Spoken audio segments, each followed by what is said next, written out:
Perkenalkan, saya Zulfa Aulia dari kelas 5-4, program studi D3 Pajak alih program. Kali ini saya akan mencoba menjelaskan tentang audit. Apa aja yang dijelaskan seperti pengertian audit, kemudian apa saja jenis audit, mengapa audit diperlukan, kemudian siapa orang yang berhak untuk melakukan audit, hingga prosedur-prosedur sehingga auditor dapat menyimpulkan suatu opini. Yang pertama, ada pengertian audit.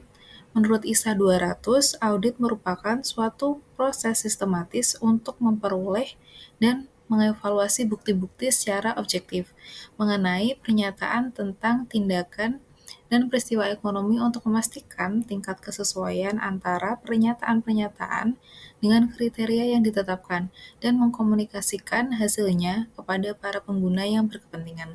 Nah, kalau dari pengertian audit ini kita bisa membreakdown menjadi beberapa poin, yaitu audit adalah proses yang sistematis untuk mengumpulkan dan mengevaluasi bukti terkait pernyataan tentang tindakan dan ekonomi. Ini digunakan untuk memastikan antara pernyataan ini dengan kriteria yang telah ditetapkan. Nah, nanti hasilnya akan dikomunikasikan kepada para pengguna, misalnya manajemen perusahaan atau pemegang saham. Nah, audit ini dilakukan oleh seorang yang berkompeten dan independen, yaitu auditor.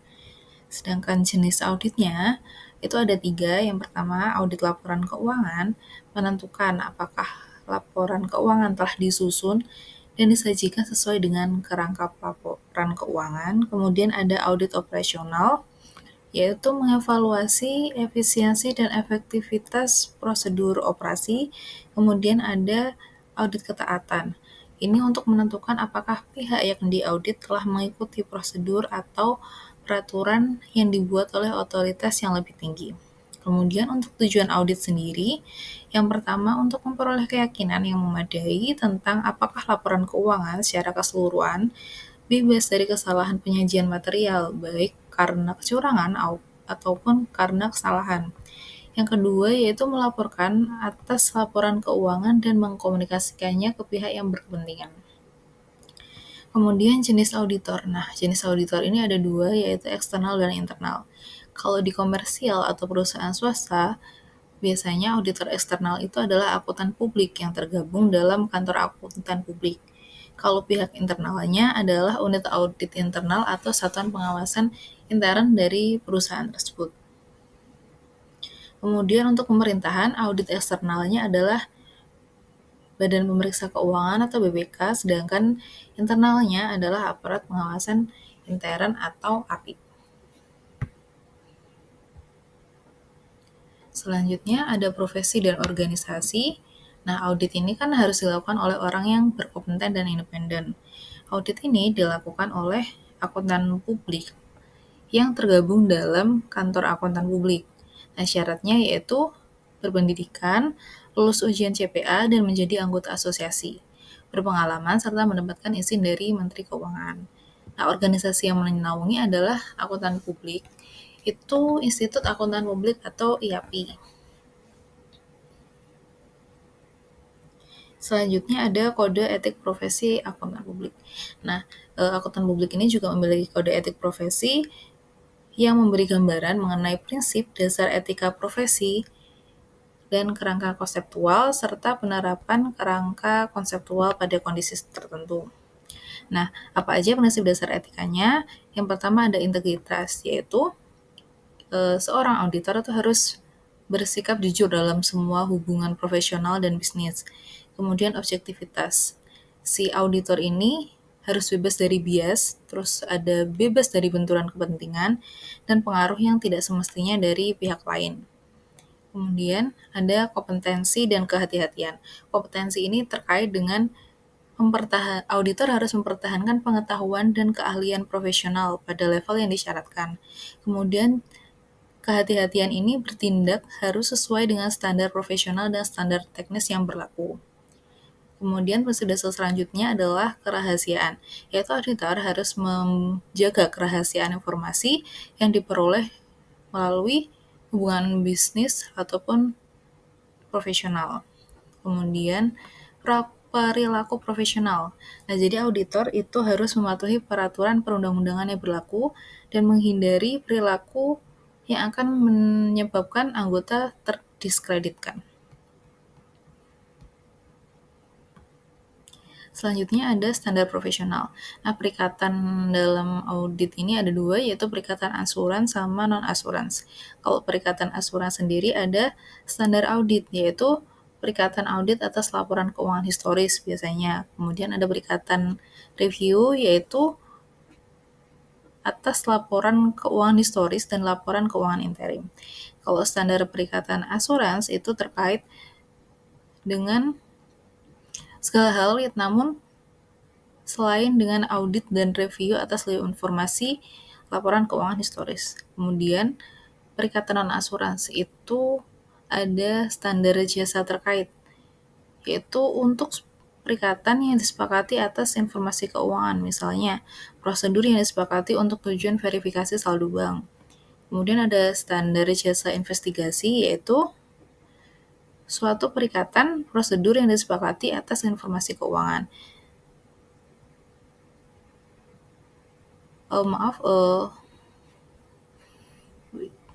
Kalau standar jasa investigasi ini adalah untuk suatu perikatan jasa investigasi, misalnya investigasi atas dugaan kecurangan. Kalau standar jasa konsultasi adalah perikatan jasa konsultasi, misalnya memberikan saran mengenai sistem pengendalian internal. Kemudian standar jasa lain yaitu perikatan atas surat converta atau convert letter untuk menjamin emisi dan pihak peminta tertentu lain. Kemudian ada sistem pengendalian mutu. Nah, di setiap kantor akuntan publik itu harus menetapkan dan memelihara suatu sistem pengendalian mutu yang unsur-unsurnya terdiri dari tanggung jawab kepemimpinan KAP atas mutu, ketentuan etika profesi yang berlaku, penerimaan dan keberlanjutan hubungan dengan klien, dan perikatan tertentu, sumber daya manusia, pelaksanaan perikatan, dan pemantauan. Nah, semua sistem pengendalian mutu ini dapat dilakukan dengan membuat kebijakan, prosedur, dan mendokumentasikannya.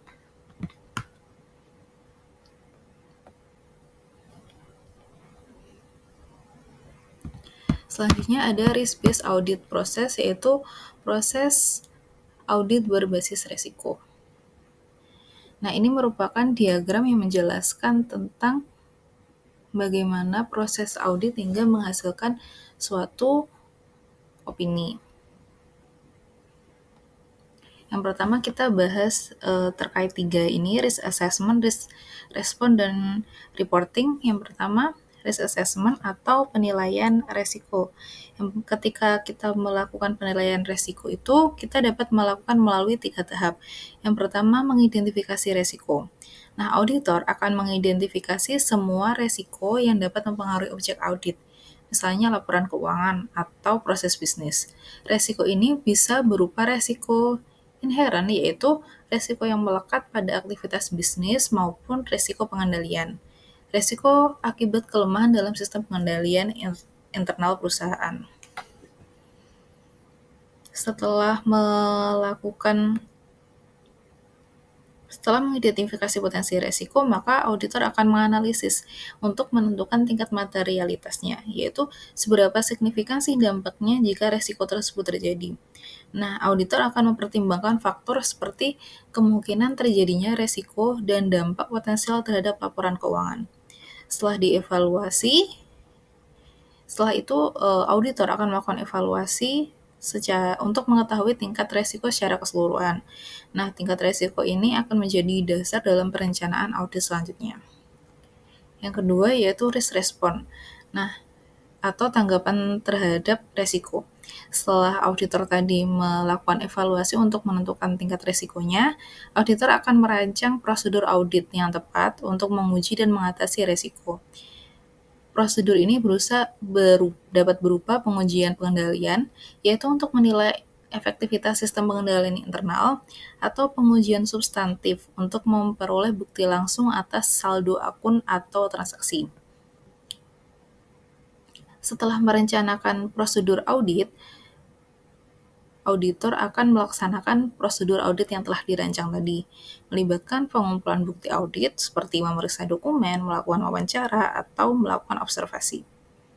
Kemudian yang terakhir, setelah auditor melaksanakan prosedur audit, auditor akan menyusun laporan audit yang berisi temuan audit atau kesimpulan dan rekomendasi. Nah, laporan ini akan disampaikan kepada pihak yang berkepentingan, misalnya manajemen perusahaan atau pemegang saham.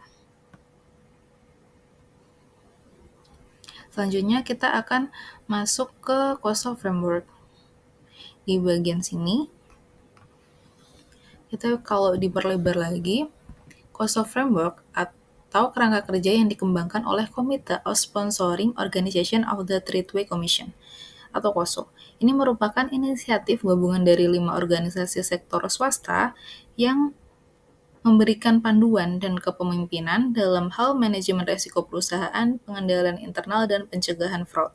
Jadi framework ini menyediakan suatu model yang komprehensif untuk membantu organisasi dalam mengevaluasi dan meningkatkan sistem pengendalian internalnya perusahaan. Nah, COSO Framework ini terdiri dari 5 komponen utama. Yang pertama, control environment, yaitu lingkungan pengendalian. Nah, lingkungan pengendalian ini merupakan dasar dari sistem pengendalian. Biasanya terdiri dari melaksanakan tanggung jawab pengawasan, menetapkan struktur wewenang dan tanggung jawab, menunjukkan komitmen terhadap kompetensi, menunjukkan komitmen terhadap integritas dan nilai-nilai etika, serta menegakkan akuntabilitas. Kemudian ada risk assessment, yaitu penilaian resiko. Penilaian resiko ini merupakan proses identifikasi dan analisis resiko yang dapat mempengaruhi pencapaian tujuan organisasi. Bisa meliputi identifikasi resiko, analisis kemungkinan terjadinya resiko, dan kemudian perkiraan dampaknya. Kemudian ada kontrol activities atau aktivitas pengendalian. Nah, tindakan ini dirancang untuk memastikan bahwa suatu manajemen dapat dilaksanakan, misalnya mengembangkan aktivitas pengendalian, mengembangkan kontrol atas teknologi, kemudian penerapan kebijakan prosedur, dan pemisahan tugas dan akses fisik ke aset. Selanjutnya ada information and communication. Nah, dalam proses informasi dan komunikasi ini akan diidentifikasi dan menyebarkan informasi yang relevan untuk mendukung operasi dan pengendalian internal, misalnya sistem informasi, komunikasi secara internal, dan komunikasi secara eksternal. Yang terakhir ada monitoring activities, yaitu aktivitas pemantauan, yaitu proses menilai kinerja sistem pengendalian internal secara terus-menerus. Terdiri dari evaluasi berkelanjutan, evaluasi dan mengkomunikasikan kekurangan, evaluasi desain dan operasi pengendalian internal, serta pelaporan defisiensi. Selanjutnya kita akan kembali ke risk base. Nah, di sini ada internal control system. Ada 3 lines model dalam risk management. Model 3 lines model ini akan membagi tanggung jawab pengendalian internal menjadi 3 lini yang berbeda. Yang pertama itu ada lini yang paling dekat dengan aktivitas operasional sehari-hari. Contohnya manajer produksi atau manajer keuangan atau manajer penjualan. Yang kedua ada lini kedua yang berfungsi sebagai penasehat dan pendukung bagi lini pertama dalam mengelola resiko. Nah, ini contohnya misal ada departemen risiko, compliance, legal, dan fungsi-fungsi pendukung lainnya. Kemudian lini ketiga, ini berperan sebagai penilai independen atas efektivitas sistem pengendalian internal secara keseluruhan. Contohnya ada departemen audit internal. Nah, lini pertama ini bertanggung jawab atas pelaksanaan pengendalian sehari-hari, lini kedua memberikan dukungan dan nasihat, kemudian lini ketiga melakukan evaluasi independen. Nah, ketiga lini ini saling terkait dan bekerja sama dalam proses audit. Selanjutnya, kita akan masuk ke bagian inherent risk, control risk, dan detection risk. Apa sih bedanya antara ketiganya ini? Yang pertama,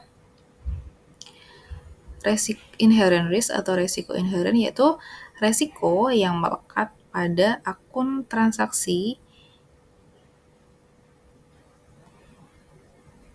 dan sifatnya ini alami, yaitu ada di setiap perusahaan atau bisa dibilang resiko yang melekat pada akun atau transaksi secara alami. Kemudian kalau control risk yaitu resiko bahwa kesalahan tidak dapat dicegah oleh sistem pengendalian internal.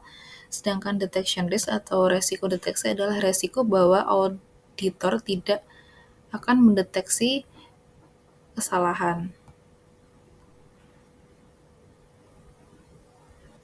Jadi bisa dibilang kalau inherent risk ini adalah peristiwa yang rentan terjadi saat pelaksanaan pencatatan transaksi dalam laporan keuangan yang disebabkan oleh tidak terdapatnya atau minim kebijakan standar pengendalian internal dalam perusahaan. Nah, hal ini akan mempengaruhi salah saji material dalam pencatatan laporan keuangan. Kemudian control risk, ini resiko yang selalu dapat terjadi karena keterbatasan bawaan dari setiap struktur pengendalian internal. Nah, ini di mana suatu salah saji material yang dapat terjadi dalam suatu asersi tidak dapat diminimalisir atau dicegah oleh pengendalian dalam perusahaan secara tepat waktu. Jadi ketika pengendalian internalnya perusahaan itu terdapat keterbatasan, maka itu yang disebut dengan control risk. Kemudian ada detection risk, yaitu resiko yang kemungkinan terjadi akibat kesalahan atau kekurangan yang dimiliki auditor dalam mengumpulkan bukti audit, sehingga terjadinya kegagalan cenderung menurunkan kualitas pengujian yang dapat dilaksanakan oleh auditor. Nah, selanjutnya akan dibahas tentang materialitas. Materialitas mengacu pada besar kesalahan atau salah saji dalam laporan keuangan yang dapat mempengaruhi keputusan ekonomi pengguna laporan keuangan. Jika suatu kesalahan dianggap material, maka laporan keuangan dianggap tidak menyajikan laporan posisi keuangan di kinerja atau arus kas secara wajar. Nah, materiality ini ada 3, yaitu OM, PM, dan EM. OM atau overall materiality. OM adalah batas keseluruhan kesalahan yang dapat diterima dalam laporan keuangan sehingga tidak mempengaruhi keputusan ekonomi pengguna laporan keuangan. Nah, penentuan OM biasanya dinyatakan dalam bentuk persentase dari suatu pos laporan keuangan, misalnya laba bersih atau total aset. Persentase yang digunakan ini tergantung pada ukuran dan kompleksitas suatu entitas. Kemudian ada PM atau Performance Materiality. PM adalah tingkat materialitas yang lebih rendah dari OM, yang digunakan untuk menentukan resiko deteksi yang dapat diterima untuk setiap akun atau kelompok akun. Nah, PM digunakan untuk mengalokasikan OM ke tingkat yang lebih rinci. Rate-nya itu biasa sekitar 60-80% dari OM. Kemudian ada AM atau Account Materiality. Nah, AM ini adalah bagian dari PM yang diterapkan pada tingkat individu atau kelompok unit akun-akunnya.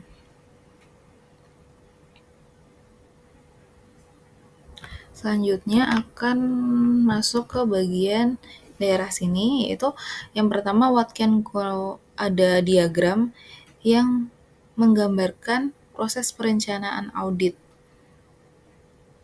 Yang pertama, what can go wrong in business process. Ini terdiri dari revenue plus collection, purchase payment, payroll plus HR, kemudian ada specific transaction. Itu adalah contoh area proses bisnis yang umum di banyak perusahaan. Nah, auditor ini akan menganalisis setiap area untuk mengidentifikasi resiko spesifik yang mungkin terjadi. Misalnya, pada area pendapatan, resiko yang mungkin terjadi adalah adanya pencatatan yang tidak lengkap atau pengakuan pendapatan yang terlalu dini. Kemudian akan masuk ke TCWG minutes, internal report, sama external report. Ini adalah sumber informasi awal yang digunakan auditor untuk memahami proses bisnis perusahaan. Nah, dokumen-dokumen ini akan memberikan petunjuk tentang bagaimana transaksi dilakukan, kontrol internal perusahaan, dan potensi risiko yang mungkin terjadi. Kemudian turun ke audit program. Nah, setelah mengidentifikasi resiko, audit akan mengembangkan program audit yang terperinci. Program audit ini bisa berisi prosedur audit untuk menguji resiko yang telah diidentifikasi.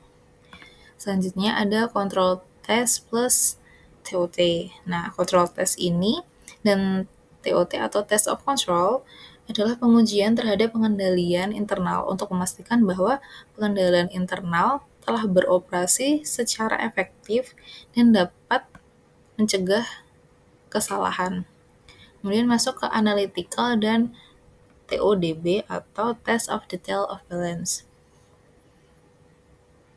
Nah, kalau analytical ini, prosedur analitis ya adalah teknik audit untuk melibatkan analisis hubungan antara data keuangan dan non-keuangan untuk mengidentifikasi adanya ketidakwajaran.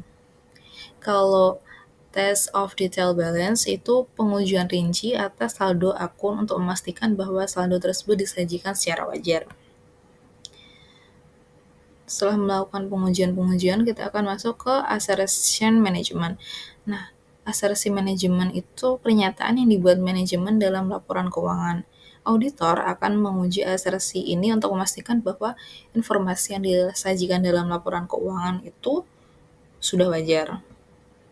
Jadi alur singkatnya adalah kita mengidentifikasi resikonya melalui dokumen-dokumen awal, kemudian auditor akan mengembangkan program audit, kemudian melaksanakan program audit misalnya dengan control test, analytical, TODB, kemudian akan melihat assertion management.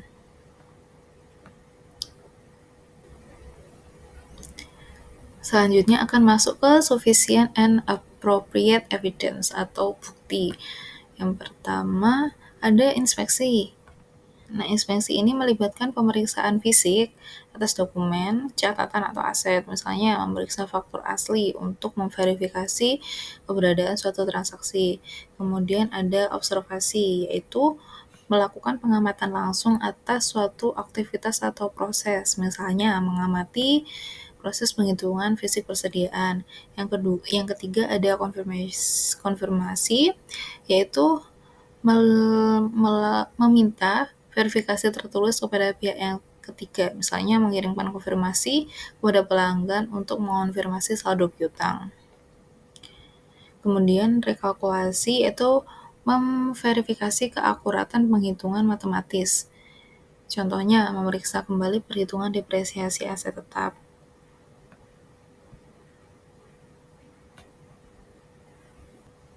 Selanjutnya dari performance, yaitu melibatkan pengulangan prosedur yang dilakukan oleh entitas, misalnya menghitung kembali upah karyawan untuk memverifikasi keakuratannya. Kemudian ada analisis. Nah, analisis ini melibatkan evaluasi hubungan antara informasi keuangan dan non-keuangan untuk mengidentifikasi adanya ketidakwajaran. Contohnya, membandingkan rasio keuangan perusahaan dengan industri sejenis. Selanjutnya ada interview atau wawancara. Nah, ini terjadi percakapan antara karyawan atau pihak lain untuk memperoleh informasi tambahan.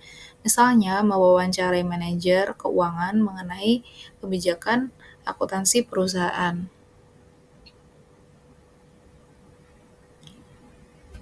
Nah, selanjutnya ada 4 metode yang umum dilakukan dalam audit. Yang pertama ada tracing. Ini fokus utamanya yaitu melacak alur transaksi dengan tujuan memastikan kelengkapan pencatatan. Nah, kapan tracing dilakukan? Dilakukan ketika auditor ingin memastikan bahwa semua transaksi telah dicatat dengan benar. Kalau vouching, ini biasanya dengan memeriksa bukti pendukung untuk memastikan keberadaan transaksi. Vouching ini dilakukan ketika auditor ingin memastikan bahwa transaksi telah dicatat dan didukung oleh bukti yang sah. Kemudian comparing atau membandingkan. Membandingkan ini biasanya membandingkan informasi untuk memastikan konsistensi informasi. Nah, comparing ini dilakukan ketika auditor ingin mengidentifikasi adanya ketidaksesuaian antara informasi yang berbeda. Kemudian ada alternatif prosedur, digunakan ketika prosedur audit standar tidak dapat diterapkan. Kemudian lanjut ke issued address. Nah, ini merujuk pada isu atau area spesifik dalam laporan keuangan yang memerlukan perhatian khusus dari auditor selama proses audit. Isu ini biasanya memiliki potensi resiko yang lebih tinggi terhadap penyajian laporan keuangan yang wajar, sehingga auditor perlu melakukan prosedur audit yang lebih mendalam. Apa aja isunya? Setidaknya ada 5 isu. Yang pertama ada significant account, yaitu akun-akun yang spesifik. Akun-akun ini memiliki dampak material terhadap laporan keuangan. Biasanya memiliki nilai yang besar atau mengandung ketidakpastian yang tinggi, misalnya akun piutang usaha, atau akun persediaan, dan akun aset tetap. Kemudian accounting estimate. Nah, perkiraan angka yang digunakan dalam penyusunan laporan keuangan ketika informasi yang pasti tidak tersedia, misalnya penyisian kerugian piutang atau umur ekonomis aset tetap, itu kan biasanya kita menggunakan perkiraan angka. Kemudian ada going concern atau keberlanjutan usaha. Nah, asumsi perusahaan akan beroperasi dalam jangka waktu yang tidak dapat prediksi atau bisa kita bilang selamanya anggapannya. Nah, auditor perlu mengevaluasi apakah terdapat indikasi perusahaan tidak dapat melanjutkan usahanya. Kemudian related parties atau pihak-pihak yang berrelasi. Nah, pihak-pihak yang memiliki hubungan khusus dengan entitas yang diaudit ini, misalnya perusahaan afiliasi atau pemegang saham atau manajemen, ini perlu diungkap secara memadai dalam laporan keuangan. Kemudian ada subsequent event. Nah, ini adalah peristiwa penting yang terjadi setelah tanggal laporan keuangan tapi sebelum laporan audit diterbitkan. Nah, peristiwa ini dapat mempengaruhi laporan keuangan jika bersifat material. Kita lanjut ke bagian sini. Di sini ada diagram yang menggambarkan proses pengambilan keputusan auditor dalam mengambil opini atas laporan keuangan. Nah, alur ini dimulai dari pengumpulan bukti audit dan diakhiri dengan pemberian opini. Nah, untuk pengumpulan bukti audit, di sebelah sini, auditor akan mengumpulkan bukti audit yang cukup dan tepat untuk mendukung opini audit. Bukti ini dapat diperoleh melalui berbagai prosedur audit seperti inspeksi, observasi, konfirmasi, dan lain-lainnya di sini.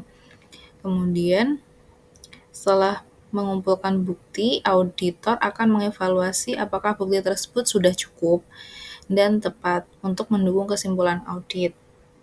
Nah, apabila ternyata bukti itu kurang atau kurang tepat, maka si auditor akan memberikan opini disclaimer atau penolakan untuk memberikan opini. Nah, kalau buktinya ini cukup dan relevan, maka auditor akan melihat apakah kesalahan yang ditemukan itu melebihi batas materialitas kinerja atau performance materiality. Nah, kalau misalnya errornya ternyata lebih sedikit dari PM, maka auditor akan memberikan opini unqualified atau wajar tanpa pengecualian. Apabila errornya melebihi PM, maka auditor akan meminta adjustment. Nah, kalau perusahaan tidak mau melakukan adjustment, maka auditor akan memberikan opini qualified atau wajar dengan pengecualian. Kalau perusahaan swastanya mau melakukan adjustment, maka auditor akan memberikan opini unqualified. Balik lagi ke sini, kalau errornya melebihi PM dan kesalahan tersebut meluas dan mempengaruhi seluruh laporan keuangan, maka auditor akan memberikan opini adverse atau tidak wajar. Nah, tapi kalau kesalahannya meluas dan perusahaan mau melakukan adjustment, maka bisa saja auditor memberikan opini WTP. Nah, kalau adjustment-nya ditolak, maka WDP. Jadi bisa saya ringkas kembali untuk bagian sini. Ketika auditor meminta bukti audit, kalau bukti audit yang diminta ini ternyata tidak cukup dan tidak relevan, maka auditor tidak akan memberikan opini. Kemudian apabila buktinya cukup dan relevan, dan errornya lebih kecil dari PM, maka auditor juga akan memberikan opini WTP. Tapi kalau errornya lebih besar dari PM dan perusahaan mau melakukan adjustment, maka akan diberikan WTP. Tapi kalau perusahaan tidak mau melakukan adjustment, maka diberikan opini WDP. Nah, error ini jika meluas kepada seluruh laporan keuangan, maka dianggap tidak wajar.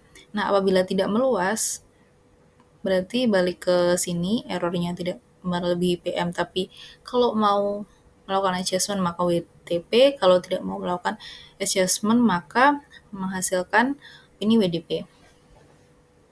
Nah, sekian kira-kira pembahasan saya terkait tentang proses audit hingga menghasilkan opini. Semoga bermanfaat. Maaf apabila terdapat banyak kesalahan. Assalamualaikum warahmatullahi wabarakatuh.